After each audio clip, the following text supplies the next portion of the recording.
for this invitation to bring me back out of retirement, I guess. And as I was telling Liz and Avisa, this is going to be a kind of an experiment for me in technology management, since I have the Zoom window, the Word window, the PowerPoint window, and I've got to coordinate all this. And right now I'm going to try to share my screen so you can see the slides.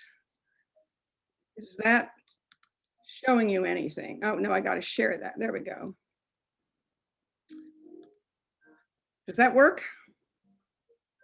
Yes, it does. Okay. All right. Well, let me find the right thing to look at. Okay, so I'm going to talk about these three genres of self-representation and try to put them into a framework of rhetorical genre studies for you. So for several weeks I'm going to begin with memoir here. For several weeks in early 2006, the world of popular literature in the US was consumed by a very public debate on fact, fiction, and the genre of the memoir. James Fry's book, A Million Little Pieces, published in 2003, marketed as a memoir and turned into a bestseller in fall 2005 by its selection for Oprah Winfrey's television book club, was challenged by the Smoking Gun website for including details about the author's drug and alcohol addiction and recovery that it claimed were wholly fabricated or wildly embellished. Several days after the story broke, Fry explained his understanding of the memoir as a genre in an interview on Larry King Live, January 11th. There he is. Fry says, "A memoir literally means my story. A memoir is a subjective retelling of events." King says, "But it is supposed to be factual events. The memoir is a form of biography." Fry, "Yes, memoir is within the genre of nonfiction. The book is 432 pages long. The total page count of disputed events is 18, which is less than 5% of the total book. You know, that falls comfortably within the realm of what's appropriate for a memoir. In the memoir genre, the writer generally takes liberties. The important aspect of a memoir is to get at the essential truth of it." While admitting that he had embellished many details about my past experiences and altered others in order to serve what he felt was the greater purpose of the book, Fry provided further justification in a note to the reader to be included in subsequent printings of the book. I believe that memoir allows the writer to work from memory instead of from a strict journalistic or historical standard. It is about impression and feeling, about individual recollection. This memoir is a combination of facts about my life and certain embellishments. It is a subjective truth altered by the mind of a recovering drug addict and alcoholic. Oprah, who had selected the book because she found it a gut-wrenching memoir, at first defended Fry, but later berated him during his January 26th appearance on her television show, claiming that Fry had lied, that readers had been betrayed, that she felt duped. Indeed, Winfrey's endorsement had made Fry's book a success. It was on top of the bestseller list for 3 months in late 2005 after the endorsement, and during that period generated royalty checks for Fry totaling $4.3 million. Would the book have had such success if it had been marketed as fiction rather than memoir?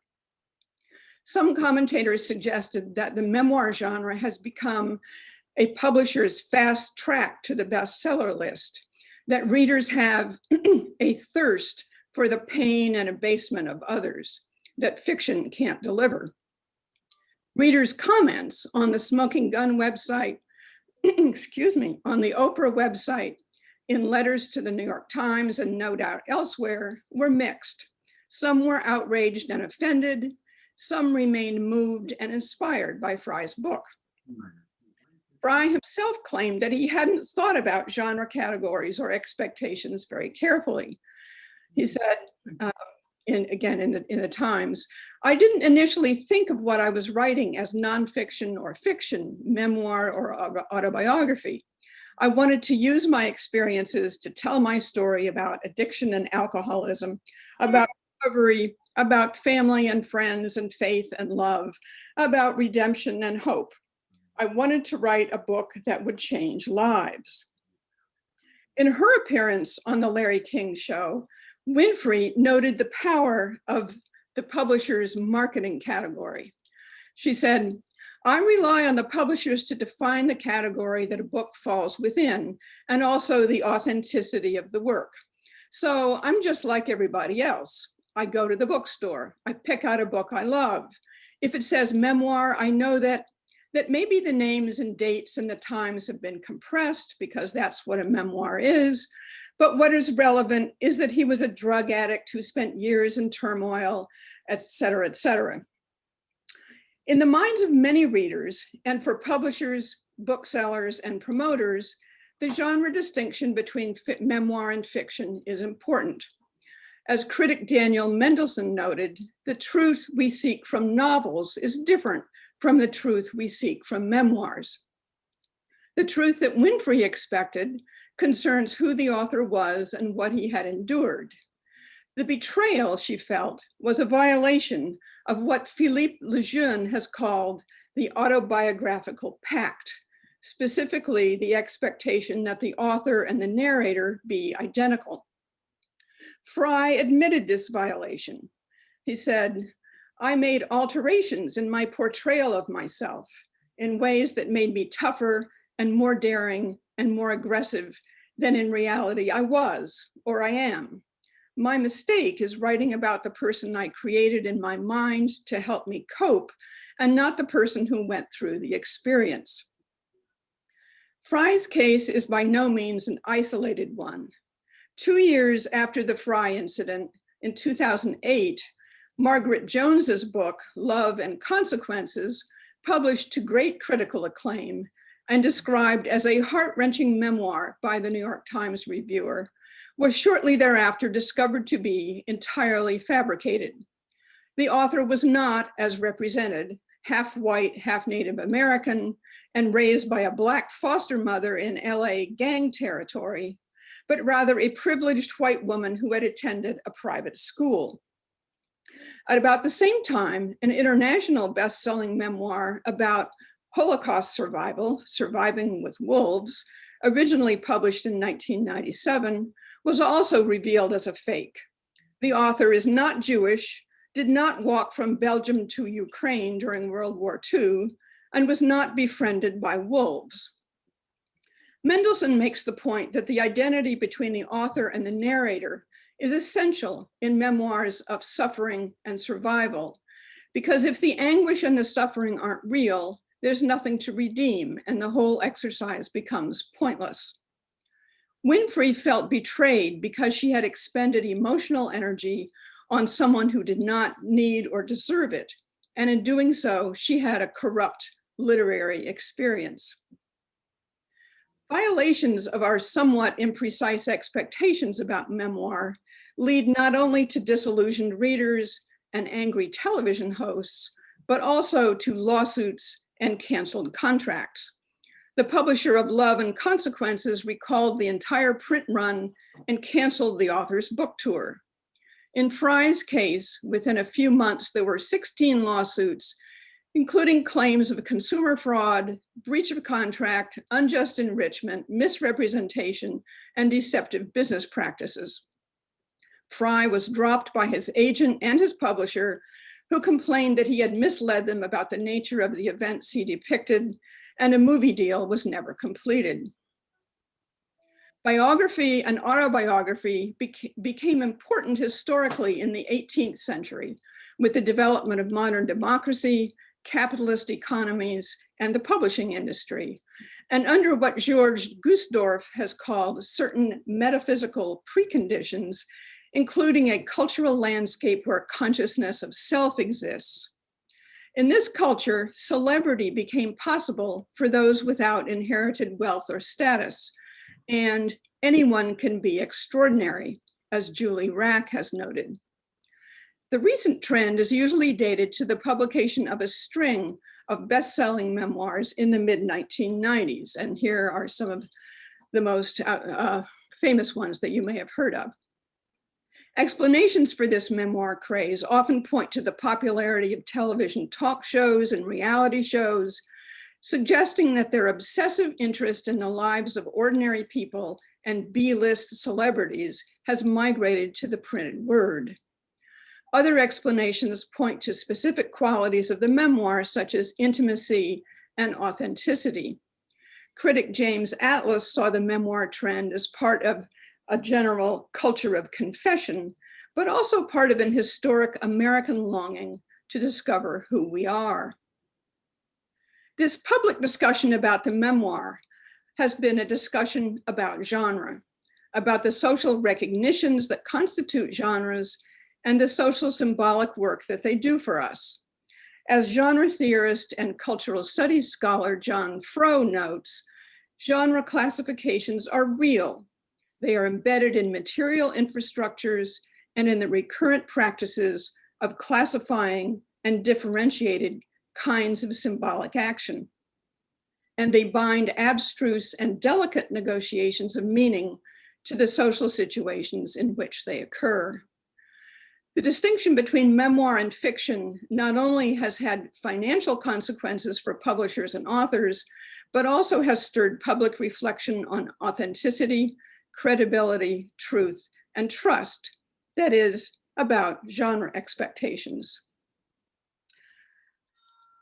My approach to genre is associated with what is now known as North American rhetorical genre studies. I take genres, and this is a very quick summary. I take genres to be social typifications, recognizable patterns of social symbolic action arising from recurrent social exigences or socially recognized needs. And here is a brief commercial break for a book that I've recently published with Amy Devitt, which tells you all about rhetorical genre studies, should you want to know. But there are two entailments of this rhetorical approach that I'd like to spell out.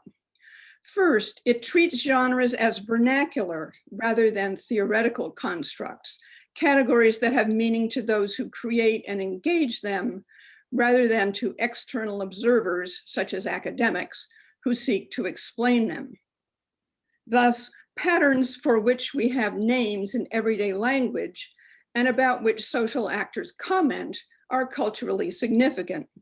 I have in mind here the distinction made by Tsvetan Todorov between theoretical and historical or empirical genres.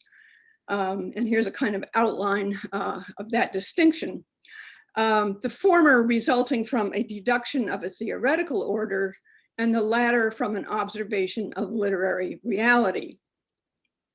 Theoretical systems are closed, usually with a small number of genres determined, and there's just gives you some examples here of some theoretical approaches to genre.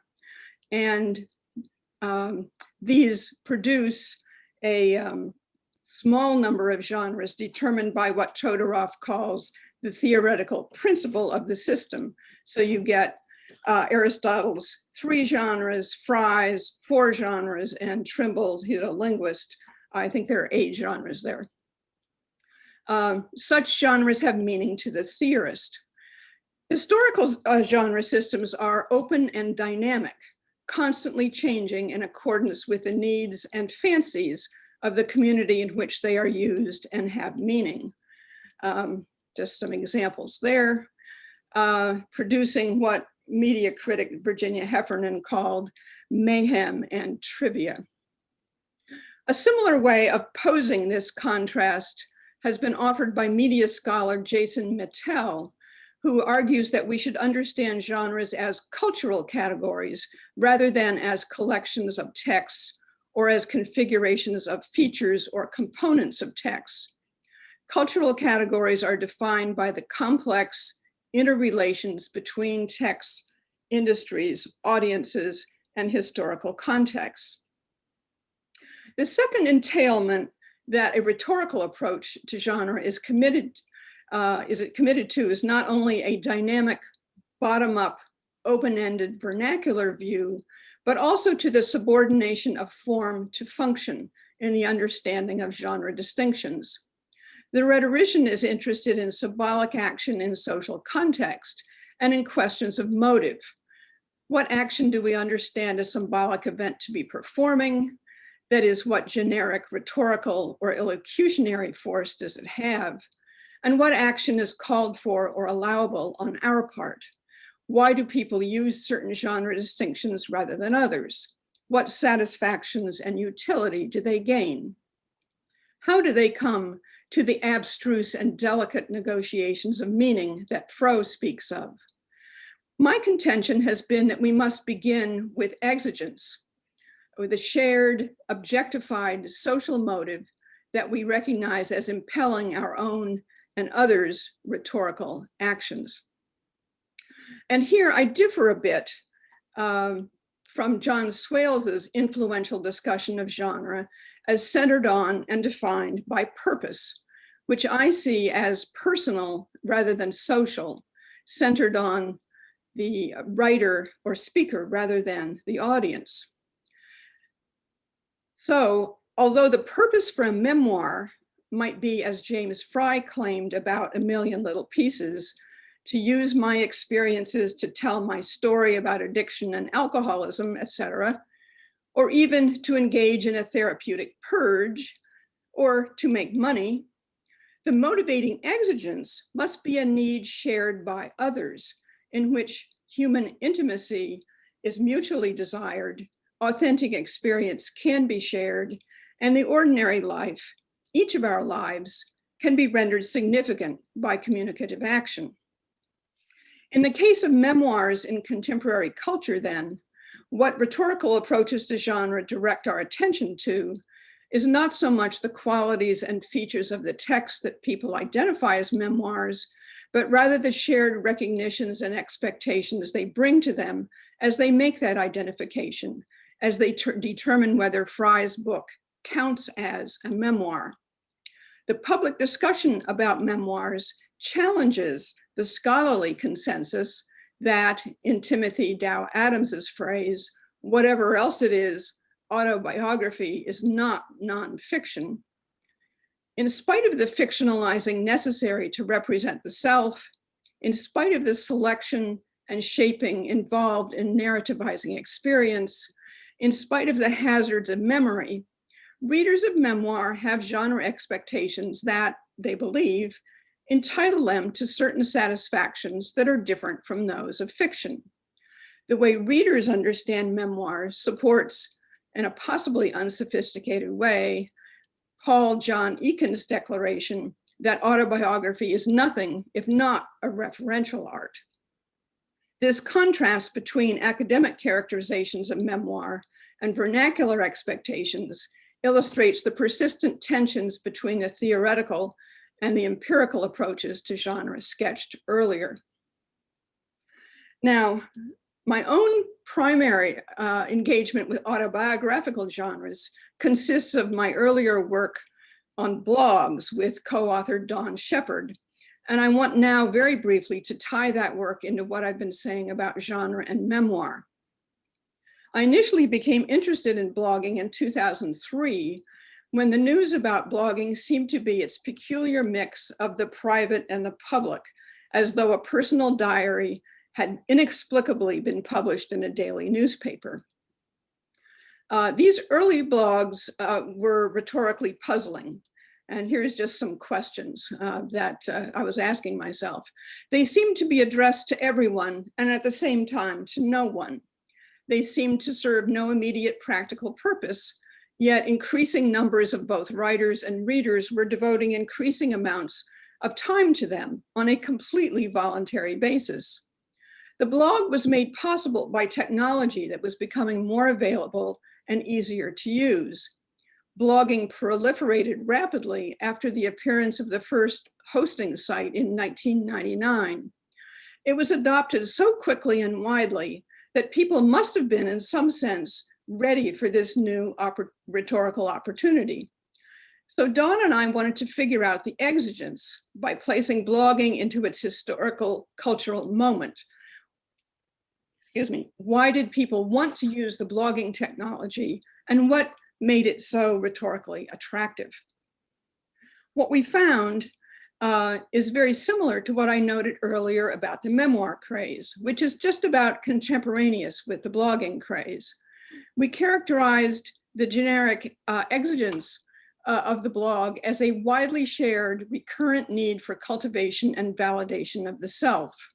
The blog, we concluded, reveals something about the configuration of the subject in that cultural moment, a time of mediated voyeurism, widely dispersed but relentless celebrity, unsettled boundaries between public and private, and new technology that disseminates these challenges beyond capital and corporations to individuals.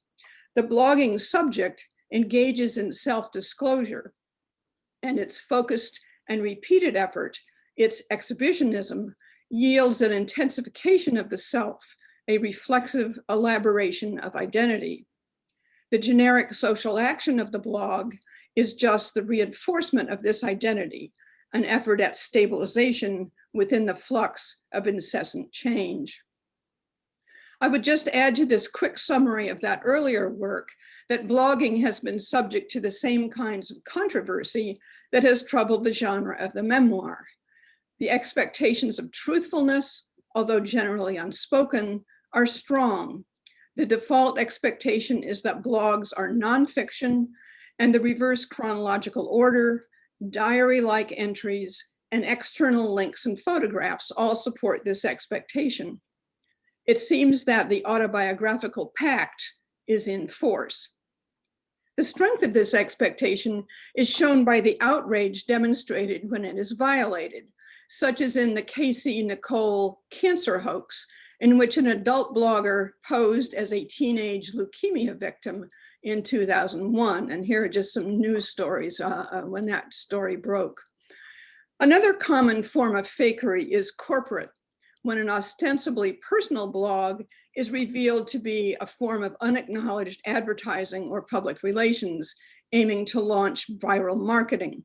Examples include Sony, as shown here, Walmart, and McDonald's. Consumer outrage usually turns these attempts into public relations disasters. Once again, genre matters. Okay. A new challenge for both scholars of life writing and for genre scholars is to understand the selfie as a genre in the context of these other genres of self-representation. I say this not only because the selfie has become yet another ubiquitous form of self-representation, but also because it challenges us to extend our thinking into the visual realm, and because it has a long and suggestive history in self-portraiture. Today, I can only begin to suggest what such inquiry might achieve. Selfie became the genre du jour in 2013, when it was chosen as the Oxford Dictionary's word of the year, with the earliest use attributed to a post on an Australian internet forum in 2002. The BBC news magazine's report about the Oxford selection included a selfie taken by young people with Pope Francis. We've seen celebrity selfies of Hillary Clinton, President Obama, Justin Bieber, Ellen DeGeneres, and Kim Kardashian. And someone at one point found it useful to catalog the 15 major species of this genre, including the duck-faced selfie, the drunk selfie, the self-incriminating selfie, the bathroom selfie, and the gym selfie. More seriously, there have been recent claims about the importance of political selfies. And in 2014, Business Insider magazine cataloged 13 subgenres, including this one, the campaign trail selfie. There have been controversies over the decorum of the hospital selfie and the funeral selfie. In 2014-2015, there was a very short-lived Selfie television sitcom on the ABC network. And there are apps. You can get a Selfie King app, as well as a Trump Yourself app. You can take a NASA selfie. And in addition, there have been serious art exhibitions and a great deal of scholarship on the selfie phenomenon. The selfie, like the blog, was made easy by new technology.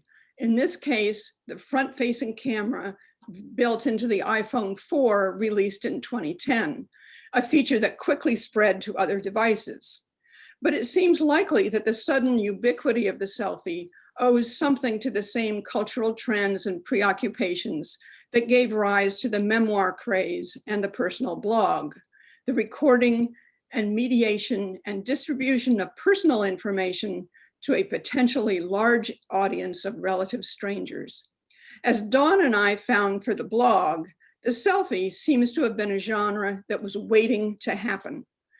The proliferation of photo sharing sites provided both a locus for and a demand for further mediated evidence of the particularities of one's existence. I suspect it would be possible to document motives at work in the selfie very similar to those for the blog, and at least distantly related to those for the memoir. Actor James Franco's testimony in 2013 about his own selfie activity indicates motives that may be widely shared. He said, "I've learned that the selfie is one of the most popular ways to post and garner the most likes from followers. The likes spin out of control for selfies of me and my two handsome brothers."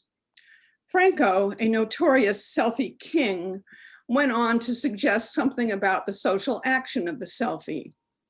In our age of social networking, the selfie is the new way to look someone right in the eye and say, "Hello, this is me." Some selfie takers have courted danger, such as the woman who was tossed by a bison at Yellowstone National Park while posing for a selfie with her daughter. And there are other examples of what has become known as selfie fails. And the question of truth that haunts the memoir and the blog has entered the realm of selfies. The fake selfie. Here's the fake vacation selfie and a fake selfie app. And the phenomenon of catfishing that I learned about from a student a while ago, the deliberate false self-representation on dating sites. And there is the most polite example I could come up with. Once again, what addresses us with the appeal of the unmediated truth, spontaneous here and now reality, turns out to be highly mediated and often highly artificial. The selfie phenomenon is far older than the word self, though the fact of the word and its explosive dissemination suggests that its combination of self-documentation and self-assertion is newly marked. But we can see something of both of these social actions in its pre-digital history. The US Library of Congress has a daguerreotype taken in 1839 that is listed as not only the first photographic self-portrait, but also the first known American photographic portrait, taken in Philadelphia by Robert Cornelius, a chemist and metallurgist, just 2 months after Daguerre announced his invention to the French Academy. This makes the history of the selfie practically coincident with the history of photography itself. Why would Mr. Cornelius have felt compelled in his experimentation with this new technology to document himself? Photography shares with life writing genres some strong assumptions about referentiality. As Adams puts it, autobiography and photography are commonly read as though operating in some stronger ontological world than their counterparts, fiction and painting. That is, they seem truer because they are taken to be direct and authentic representations of objective reality. So self-photography has a double claim to a robust ontology for its subject. The presumed immediacy of the visual representation in photography strengthens the authorial testimony, and the I am here and this is me dimension of the self-documentation impulse in both media is strong. A couple of years ago, historian Michael Beschloss posted an undated selfie taken by photographer Jackie Kennedy with her sister-in-law Ethel and husband JFK, demonstrating again the perennial appeal of the genre, both for the taker and for the viewer. It's also worth thinking about selfies in the pre-photographic era. Art historians agree that in European culture, self-portraits emerged as a genre in the 15th century, demonstrating once again the fecundity of the Renaissance. Most early self-portraits, frescoes, and altarpieces from the 14th and 15th centuries place the artist into multi-figured religious narratives, such as the Assumption of the Virgin or the Adoration of the Magi. In these works, the painter represents himself as a participant in the narrative, and the artist's image becomes a kind of signature. Here is painter Taddeo di Bartoli as San Taddeo in his altarpiece at Montepulciano of 1401, and there he is with the coincidence of the name Taddeo playing the role of San Taddeo.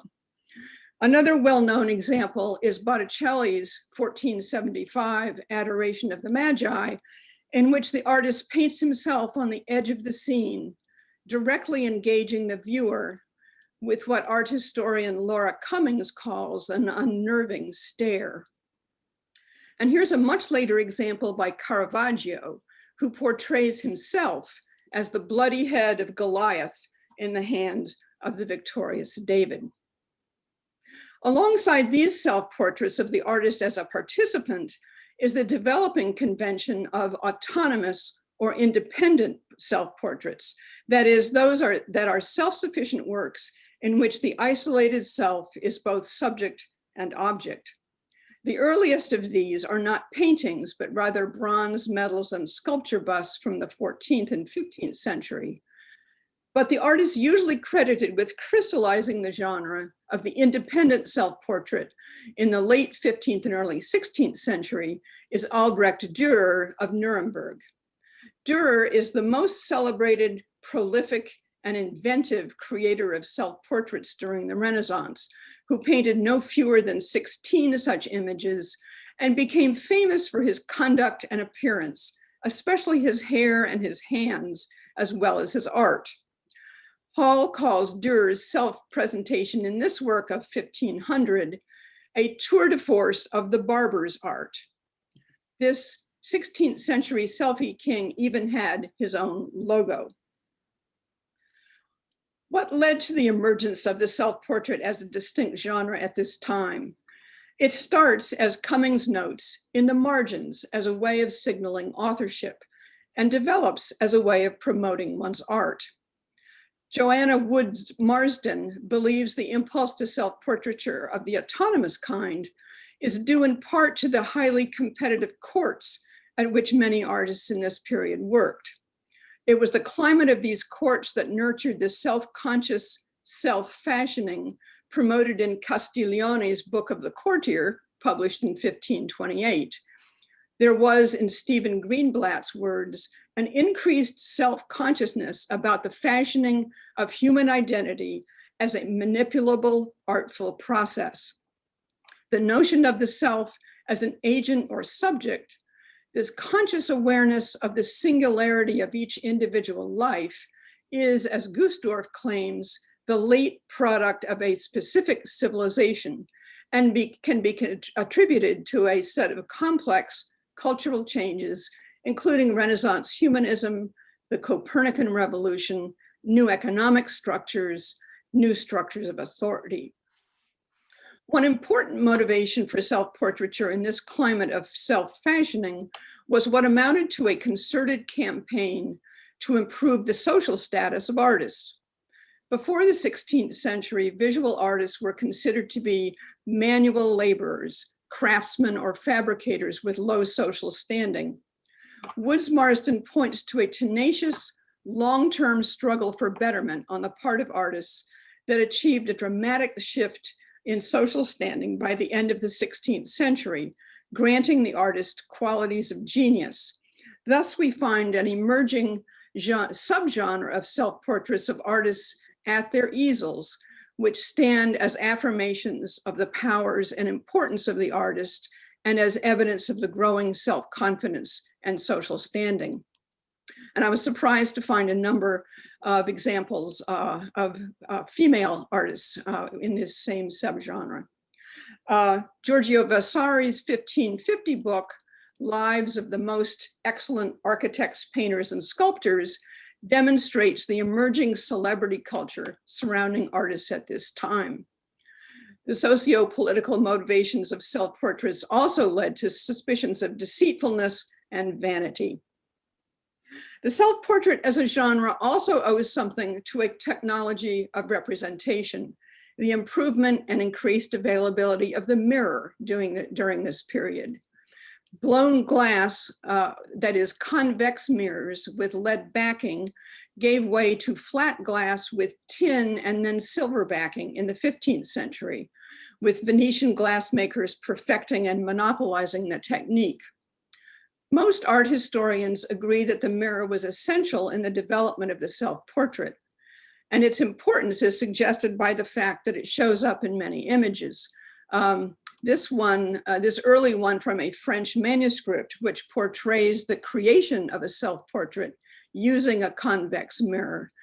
And then this famous one by Parmigianino from 1493, in which the effect of the convex mirror is replicated in the painting itself. As noted above, artists often represented themselves in the act of painting, and in a few of these, the use of the mirror is part of the picture, in one case resulting in triple self-portrait.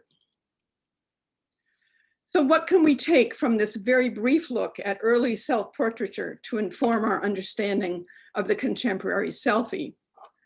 First, some of the same rhetorical motivations may be at work in both eras. The desire to establish and assert oneself within a milieu of competition for attention, rapidly changing social values, and technological innovation.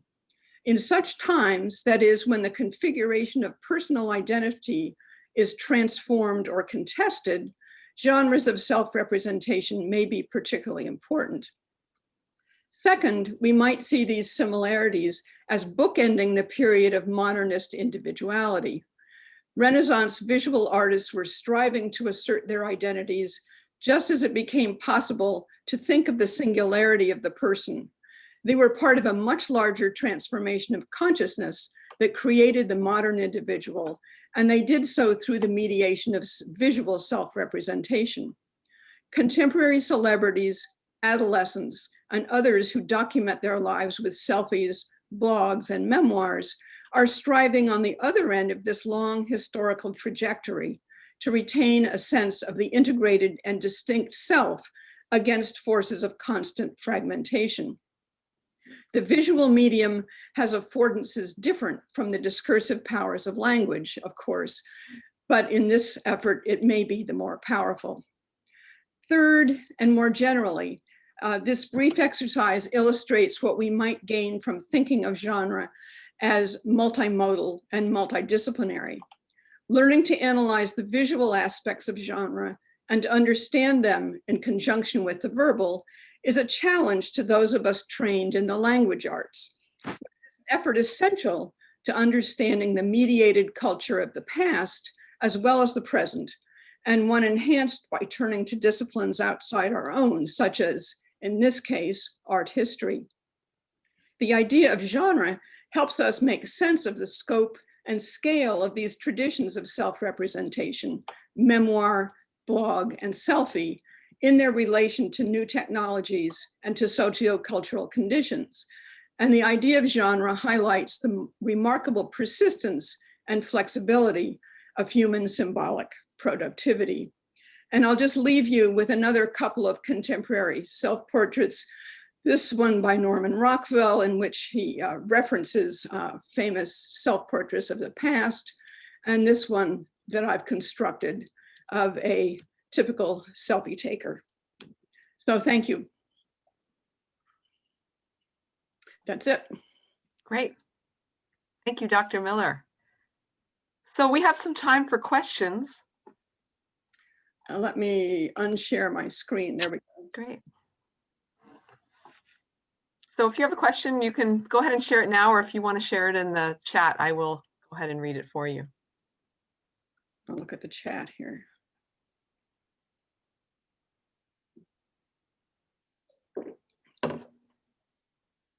I threw a lot of stuff at you very quickly, I think. Yeah. We have a class that we teach here that is on journaling and memoir. Yeah. And we have its current teacher and next year's teacher among us too. And of course, there's quite a few people on our faculty who keep blogs and publish personal essays. Yeah. I'm one of them. Now I feel a little embarrassed about that activity. So, I thought I've always been very cautious about posting selfies, and now I realize I've been doing it in textual form all along. I should have known that, but yeah. I have a question, or maybe it's not a question. Hello, I'm Krista Twu, and I'm a professor of medieval and Renaissance literature here. Fascinating. I really appreciated all the look at the different Renaissance portraits or self-portraits. I was wondering if you had any opinions about Artemisia Gentileschi, whom I've only really started looking at. I know there's been some very recent work on her self-portraiture and her, sort of place in late Renaissance art. I don't know, but okay, it's not a question. I just wanted to say that I'm interested in Artemisia Gentileschi, partially because she does so many self-portraits across so many different subjects. For those of you who aren't familiar with her work, she's a 17th century painter who painted herself, like she took on these commissions. She had kind of had a very interesting origins. Her father had been a painter, so she's part of this family of painters. She at some point actually managed to get herself liberated from her husband and kind of roamed around Europe painting things on commissions. But she's got a very famous Mary Magdalene that's a self-portrait, and another allegory of painting that's a self-portrait. And I guess I was especially interested in what your thoughts about her Mary Magdalene and her allegory of painting were in the context of this notion of self-image manipulation. I don't know those two paintings in particular, and I think there's a way in which she has just recently been rediscovered as have a number of women Renaissance painters. And I'm not an art historian, nor a Renaissance scholar or a medievalist. But I mean, the take that I have on her and what I have read is that she had to expend a fair amount of her energy in this highly competitive environment, positioning herself, selling herself as a painter who deserved to be taken as seriously as a man. And I think that fits into what I was saying in general about this self-assertion that the rise of the self-portrait suggests. Right. I recall she also won a court trial accusing one of her teachers of rape, and she not only won, I mean, she won it insofar as she did get him convicted of her rape, but she also wrested from him the marriage. She made him marry her. Right, right, right. And this, I mean, it was such an interesting trial, and it's, I think, a very misunderstood trial for modern readers. There had been a sort of strand of scholarship about her victimhood, which I think is a little bit undone by, you know, an actual Renaissance understanding of what she thought the crime amounted to. I want to bring the questions back. We only have a few minutes left with Carolyn Miller. If we can bring the questions back to her presentation. But thank you, Krista. Sorry. I mean, I just thought it was interesting because Arja Janwalshi, she literally sells herself in these, like, no matter what she's painting, she's selling herself. I just thought it was very interesting that way. I think Faith's comment about self-portraits be interesting to look at in the light of Me Too. And I don't know if you have any comments about sort of the idea of self-portraiture or memoir in the light of the Me Too movement.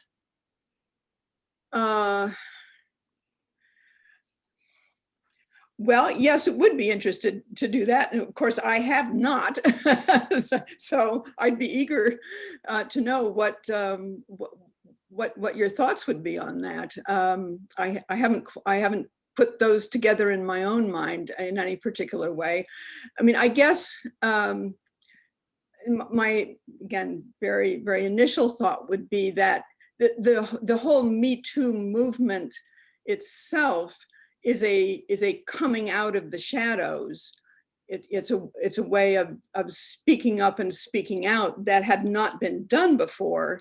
And so even though it might not be represented in specifically visual form, if women are willing to identify themselves as having been the objects of some form of abuse, that is a kind of self-portrayal, a kind of public self-representation in a new context, whether or not it's put together with a visual self-representation.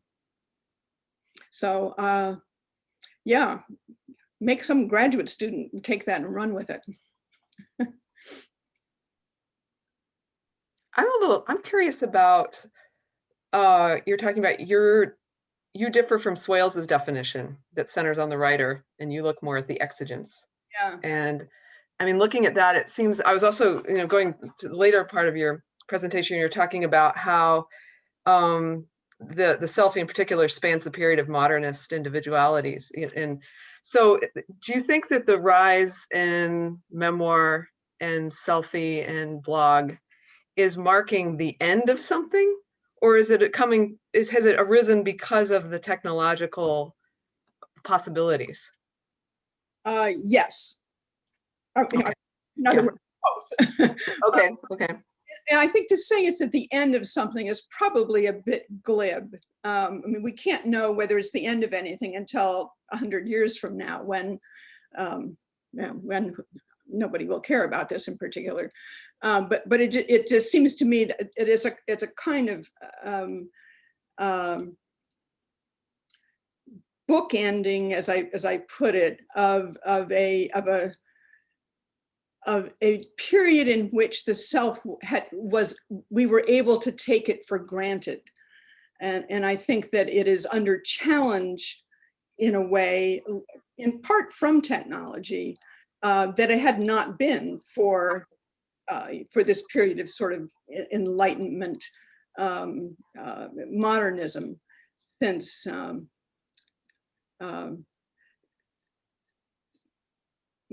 guess since the Enlightenment. So that and whether this is a turning or an ending, I can't really say. But it just seems to me that the self is under challenge in a way that it had not been. And again, that's a very broad historical generalization that I can't support in any detail at this point. And I'm seeing there's some interesting chat here that we can go back to, I believe, starting with Sarah Eilifson, and Matt also let's see, we'll go back to going back to Carmen Maria Machado's Herself and Other Parties. Are there any social norms emerging on the lines drawn with intimacy or violence and self-expression? For example, Caravaggio's Head makes a bold and shocking statement. Today's era of deep fakes and perceived scandal. I'm curious to know your thoughts. Well, my thoughts are there's a lot of work to be done in this area, and I haven't done it yet. I have not read Machado's work, but thank you for that reference. I'll have a look at it. I'll copy that thing before it disappears on me here. And let me get back to that. Social norms emerging. Well, here again, I think that's an empirical question. And I think it's something that we together need to explore. Are there social norms emerging? I'm not in a position to say yes or no about that. I think we have to observe, watch, and listen to the ways that people react and respond to what purports to be shocking or new or different. To what extent does it become accepted? To what extent does it become a movement, as in the Me Too movement?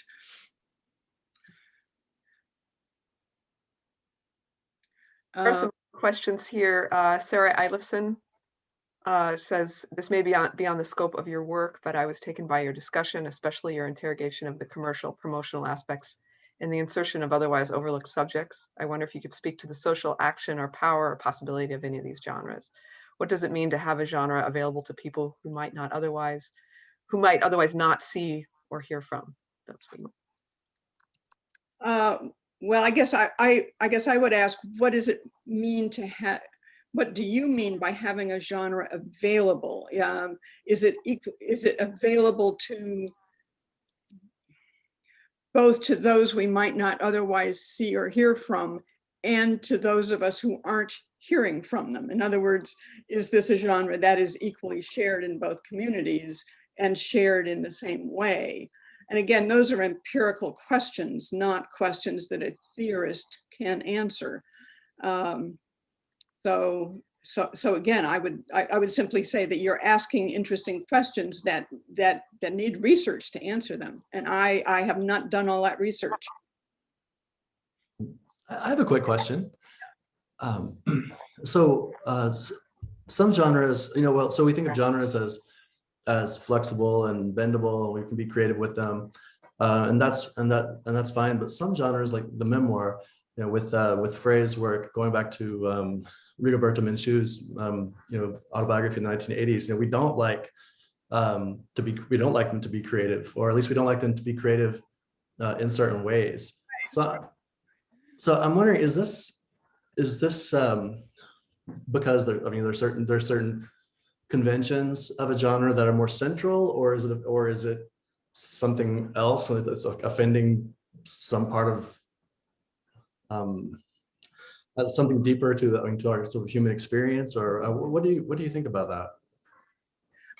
I think that all genre expectations are fluid and flexible, that they vary over time and they vary from community to community, so that we cannot say it, we cannot say once and for all. Yeah. I don't think there's an essence to the memoir. Let me put it that way. A kind of a kernel that always has to be there. And I'm thinking now of the way that cognitive psychologists say that understand categories. We understand categories by family resemblances, not by essences. So that a memoir in one situation and for one community can have a certain configuration of features, and for another community at another time can have another similar but not identical configuration of features that might not include what other people had already thought was essential. So I think an illusion to look for a central definition, if I can put it that way. Does that sort of get at your question there? Yes, absolutely. Thank you. We have one last question from the chat I'd like to read to you, Dr. Miller, by Lisa Horton. The idea that there's a parallel between the fake selfie and the spurious memoir is interesting. It really demonstrates an opposing impulse to the self-revelatory nature of the genre. What Yeah. do you think? No, I think you're right. And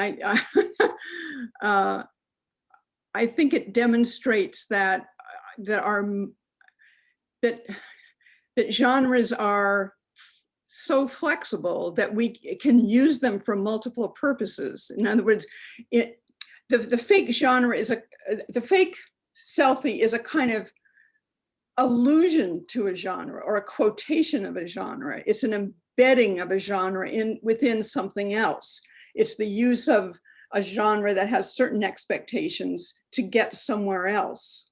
Bakhtin talks about the recursiveness or the constantly embedded quality of genres, and I think that that's part of what's going on with the fakery, and humans are always trying to do nefarious things, and we find a whole variety of ways to do them.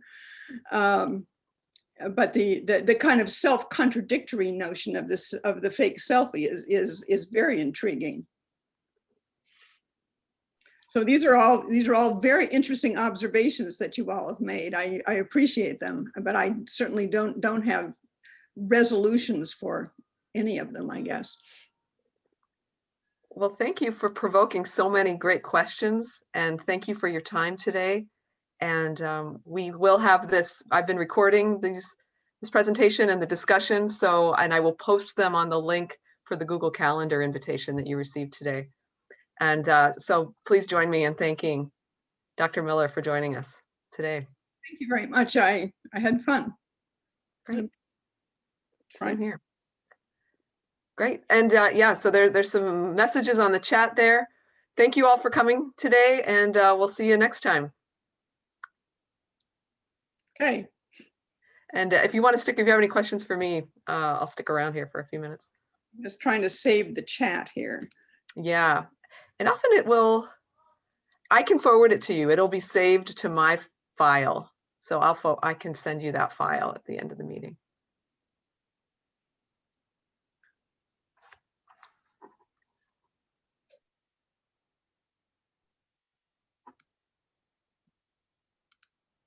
So thank you so much, Carolyn. It's great to see you.